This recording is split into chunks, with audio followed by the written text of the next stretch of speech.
एक नवविवाहिता जो अपने पति को सरप्राइज देने जा रही थी, एक मेडिकल स्टूडेंट जो बस 2 मिनट पहले तक खाना खा रहा था, और एक पायलट जिसने 8000 घंटे उड़ान भरी थी। फिर भी फ्लाइट 171 जमीन चूम गई और 242 जिंदगियां हमेशा के लिए खामोश हो गईं।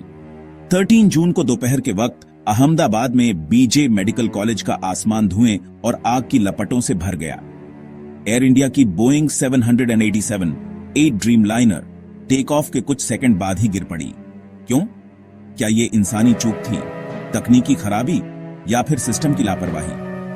242 में से सिर्फ ही एक बचा 19 साल का विश्वास कुमार रमेश, जो अब आईसीयू में जिंदगी से लड़ रहा है। नई दुल्हन Harpreet Kaur, businessman mister Rathi, doctor दंपति और उनके 3 बच्चे सब एक नई शुरुआत की ओर थे। लेकिन क्या एयर इंडिया ने उन्हें मौत की तरफ भेजा? टेक ऑफ के तुरंत बाद पायलट ने मेडे कॉल दी। इसका मतलब है सीवियर डिस्ट्रेस। लेकिन उस वक्त एयरक्राफ्ट सिर्फ 625 फीट की ऊंचाई पर था। क्या वक्त बहुत कम था? 8000 घंटे से ज्यादा उड़ान का अनुभव, फिर भी क्रैश क्यों हुआ? 40 लोगों की एएमसी टीम ने रूफटॉप से फ्लाइट डेटा रिकॉर्डर निकाला, यानी एफडीआर, लेकिन अभी भी कॉकपिट वॉइस रिकॉर्डर गायब है। क्या यही ब्लैक बॉक्स बताएगा कि आखिरी 30 सेकंड में कॉकपिट में क्या हुआ? बोइंग ड्रीमलाइनर को अब तक सबसे सुरक्षित एयरक्राफ्ट माना जाता था, लेकिन क्या आपने सुना है कि पिछले साल बोइंग इंजीनियर ने विसल ब्लोअर बनकर एफएए को चेतावनी दी थी कि 787 बनाने में शॉर्टकट्स लिए गए? इंडिया की एविएशन सिस्टम क्या तैयार थी इतने बड़े हादसे से निपटने के लिए? डीजीसीए, जिसे कुछ साल पहले तक एयरलाइंस पर फाइन लगाने की भी पावर नहीं थी, क्या वो जिम्मेदार है?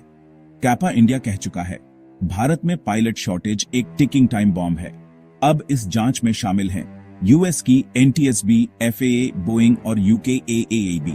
क्या ये इंटरनेशनल प्रोब सच सामने लाएगी, या फिर ये भी एक और कवर्ड अप इन्वेस्टिगेशन होगी? क्या आप फिर से ड्रीमलाइनर में बैठ पाएंगे? एयर इंडिया की इमेज फिर से कैसे बनेगी? या ये हादसा भी बेंगलुरु 1990 क्रैश की तरह बस एक स्टेटिस्टिक बनकर रह जाएगा? सिर्फ मुआवजा काफी नहीं है। सवाल पूछने होंगे और जवाब लेने होंगे। यही असली श्रद्धांजलि होगी उन 242 को जो कभी लंदन पहुंच ही नहीं पाए। आपके हिस्से का सवाल कमेंट्स में छोड़िए। क्या आपको लगता है ये सिर्फ एक एक्सीडेंट था या कुछ और? वीडियो को लाइक और शेयर करो ताकि किसी और की उड़ान मौत में न बदले।